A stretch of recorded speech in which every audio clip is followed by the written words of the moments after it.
শহীদ বুদ্ধিজীবীরা মুক্তি, গণতন্ত্র এবং মানুষের অধিকারের লড়াই করেছিলেন।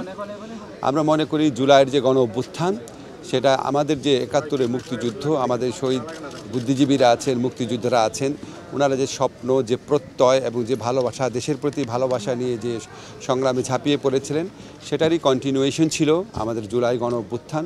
জুলাই গণ অভ্যুত্থানকালেও দেখেছি আমাদের তরুণরা, আমাদের ছাত্ররা জীবনের মায়াকে উপেক্ষা করে গণতন্ত্র, মানুষের অধিকার, বৈষম্যহীন সমাজ প্রতিষ্ঠা, শোষণমুক্ত সমাজ প্রতিষ্ঠার জন্য লড়াই করেছে। আজকে এই শহীদ বুদ্ধিজীবী দিবসে এসে তাদের সেই লড়াইয়ের কথাও মনে পড়ছে। আমরা ১৯৭১ সালে বহু মানুষের আত্মত্যাগের পর, বহু শহীদ বুদ্ধিজীবীর আত্মত্যাগের পর আমরা স্বপ্নের বাংলাদেশ গড়তে ব্যর্থ হয়েছিলাম, একদলীয় মানসিকতার জন্য, একটা দলের ব্যর্থতার জন্য। আজকে কোনোভাবেই যেন সেই ব্যর্থতার পুনরাবৃত্তি না হয়।